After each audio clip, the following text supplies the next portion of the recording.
안녕하십니까. 공인중개사 법령 및 실무를 강의하는 신정환입니다. 오늘은 기출지문집 7번째 중개보수를 공부하도록 하겠습니다. 중개보수 매 시험마다 한 문제 내지 두 문제가 출제가 되는 부분이고 나올 수 있는 지문도 한계가 있으니까는 잘 정리해서 알아두시면은 수월하게 맞출 수 있는 이런 파트에 해당이 됩니다.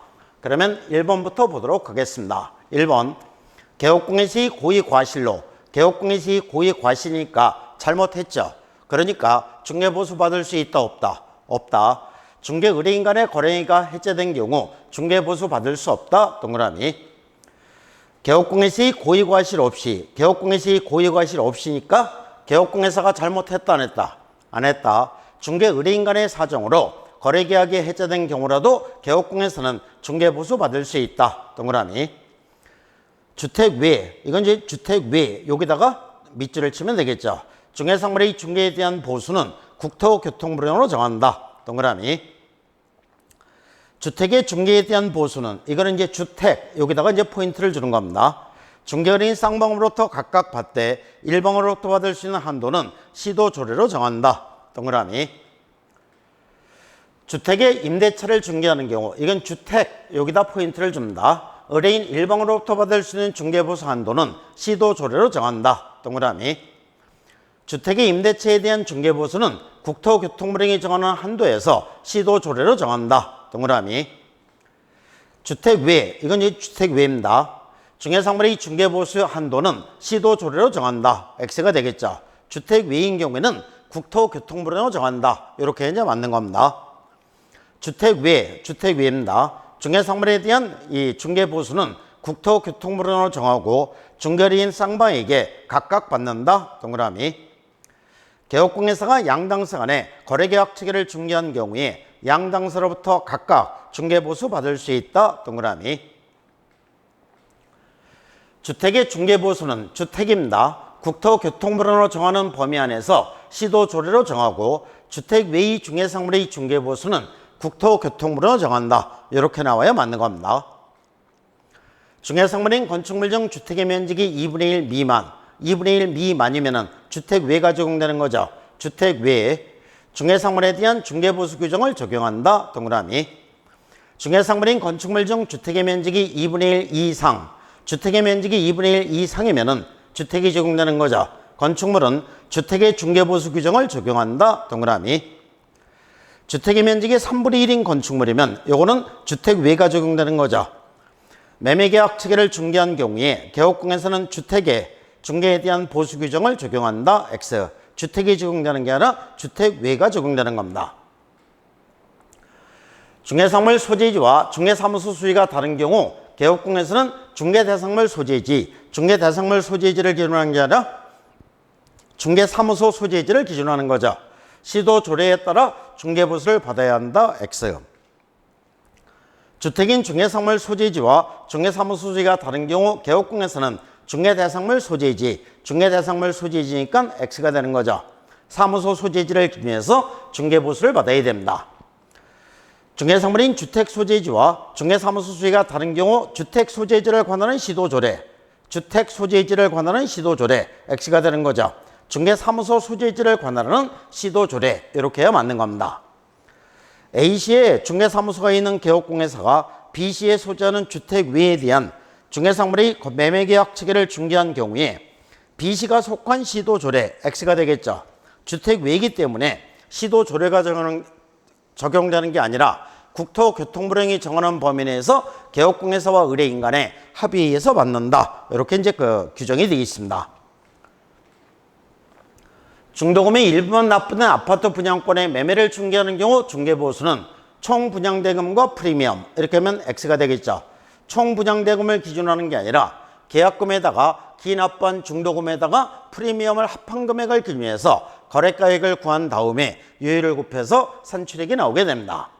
아파트 분양권의 매매를 중개한 경우 당사자가 거래 당시 수수하게 되는 총 대금, 통상적으로 계약금, 기납부한 중도금, 프리미엄을 합한 금액을 거래액으로 보아야 한다. 동그라미. 이렇게 나와야 맞는 겁니다.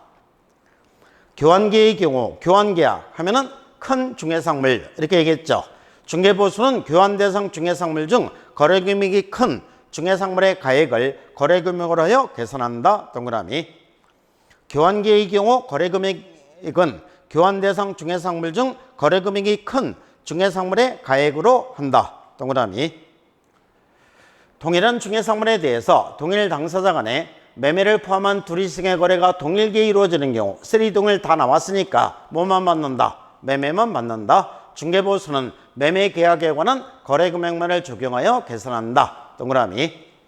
개업공개사가 동일한 중개상물에 대해서 을과 병 사이에 매매와 임대차를 동시에 중개한 경우에 중개보수를 정하기 위한 거래금액의 계산은 매매계약에 관한 거래금액만을 적용한다. 동그라미. 동일한 중개상물에 대해서 동일 당사자 을, 병이고 그 다음에 동시에 중개를 했으니까 쓰리동일의 요건을 구비하고 있으니까 매매계약에 관한 거래금액만을 적용을 한다. 똑같은 지문이 되는 거죠. 전용면적이 85제곱미터 이하이고 상하수도 시설이 갖추어진 전용입식 부엌, 전용수세식 화장실, 목욕시설을 갖춘 오피스텔. 이렇게 하면은 주거용 오피스텔이 되는 거죠. 주거용 오피스텔이 임대차입니다. 중개보수 상환율은 거래금액의 1,000분의 5이다. X. 임대차이기 때문에 1,000분의 4. 이렇게 되겠죠. 공인중개사 법령에서 정한 한도를 초과하는 중개보수 약정은 한도를 초과하는 범위 내에서 무효이다. 동그라미. 법정 한도를 초과하는 개업공개사와 중개의뢰인 간의 중개보수 약정은 한도를 초과하는 범위 내에서 무효이다. 동그라미. 똑같은 지문이 되는 겁니다. 개업공개사와 중개의뢰인 간의 중개보수 지급 시기 약정이 없을 때는 중개상물의 거래대금 지급이 완료된 날. 동그라미. 그래서 이 중개보수 지급 시기는 약정해야 돼. 약정이 없을 때는 거래대금 지급이 완료된 날, 즉 잔금 지급일이 되는 거죠. 중개보수 지급 시기는 개업공개사와 중개의뢰인 간의 약정이 없을 때에는 중개상물의 거래대금 지급이 완료된 날. 동그라미. 개업공개사와 중개의뢰인 간의 약정이 없는 경우 중개보수 지급 시기는 거래계약이 체결된 날, 그러면 X가 되는 거죠. 거래대금 지급이 완료된 날, 이렇게 나와야 맞는 겁니다. 다른 약정이 없는 경우 중개보수 지급 시기는 중개상물의 거래대금 지급이 완료된 날. 동그라미. 여기 이제 28회, 29회, 그 다음에 31회, 26회 이렇게 해서 연속해서 문제가 나오게 되는 겁니다. 개업공개사는 계약금 등의 반환 증명의 보장을 위해 실비가 소요되더라도 보수 이외에 실비 받을 수 없다. X. 실비 받을 수 있고 개업공개사는 중개상물의 권리관계 등의 확인에 소요되는 실비 받을 수 있다. 동그라미.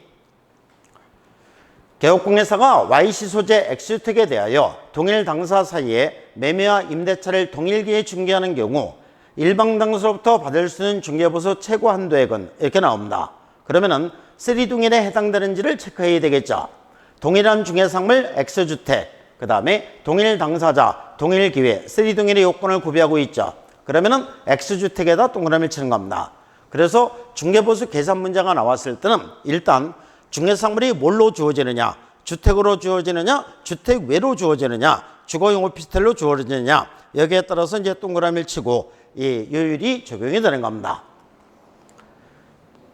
갑이 매도인 겸 임차인, 을이 매수인 겸 임대인, 매매대금은 1억 8천만 원, 임대보증금 2천만 원, 월차임 20, 임대기한 1년입니다. 그러면은 X주택이기 때문에 이 문제에서 주어진 요율로 계산하는 거죠. 그러면은 이 쓰리동일의 요건을 구비하고 있으니까는 뭐만 받는다? 매매만 받는다. 그러면 1억 8천만 원에 주어진 요율 0.5 곱하면 90만 원이 나오죠. 90만 원이 나오는데 옆에 보면 한도액이 80만 원이니까 정답을 찍을 때는 80만 원을 찍어야 되는 겁니다. 동그라미. 개업공개사가 X씨에 소지하는 주택의 면적이 3분의 1인 건축물, 이거는 주택의 면적이 3분의 1인 건축물, 여기다가 밑줄을 치고 주택 외가 적용되는 거죠. 그러니까 문제에서 주어진 요율로 곱하는 게 아니라 0.9를 곱해서 중개보수를 계산해야 되는 거죠. 매매와 임대차 계약을 동시에 중개하였다. 개업공개사가 갑으로부터 받을 수 있는 중개보수 최고 한도액, 이렇게 나옵니다. 그러면 계약 조건에서 갑이 매도인 겸 임차인, 을이 매수인 겸 임대인입니다. 그러면 동일한 중개 대상물, 주택의 면적이 3분의 1인 건축물, 동일 당사자 갑, 을이 되는 거죠. 그 다음에 동시에 중개했다고 했으니까 쓰리동일의 요건을 구비하고 있으니까 뭐만 받는다? 매매 계약에 관한 거래금액만을 적용한다. 매매대금은 1억. 1억에다가 문제에서 주어진 요율 0.5를 곱하는 게 아니라 뭐를 곱한다? 0.9를 곱하는 거죠. 주택의 면적이 3분의 1인 건축물이기 때문에 이건 주택 위에 해당되는 겁니다. 그래서 0.9를 곱하면은 90만 원이 되는 거죠. 90만 원이 되는데 여기서 매매계약에 대해서 합의된 중개보수 100만 원. 그러면 이 산출된 중개보수료가 90만 원인데 그 약정된 중개보수가 100만 원이다. 그러면은 정답을 찍을 때는 90만 원을 찍어야 되겠죠. 그래서 이 계산된 중개보수하고 약정된 금액 중에서 작은 금액을 받아야 되는 거죠. 그 다음에 갑은 개업공인사 병에게 중개를 의뢰하여 을수의 전용면적 70제곱미터 오피스텔, 여기서는 70제곱미터 오피스텔, 이게 포인트가 되겠죠. 그러면 주거용 오피스텔에 해당되는지를 체크를 해야 됩니다. 보증금 2천만 원, 월차임 25만 원의 임대차 계약을 체결하였다. 이 경우 병이 갑으로부터 받을 수 있는 중개보수 최고 한도액 이렇게 돼 있고, 임차한 오피스텔은 건축 법령상 업무시설도 상하수도 시설이 갖추어진 전용 입식 부엌, 전용 수세식 화장실, 목욕시설을 갖췄다. 그러면 주거용 오피스텔에 해당된다는 얘기죠. 주거용 오피스텔이니까 요율을 얼마를 곱합니까? 여기 임대차니까 0.4를 곱해서 중개보수를 계산해야 되겠죠. 그러면은 보증금 2천에 월차임 25만 원이면은 월세에다가 70. 그래서 이 25만 원에다가 70을 곱하면 1750. 여기다가 2천 더하면 3750. 여기다가 0.4를 곱하면은 15만 원이 나오게 되는 겁니다.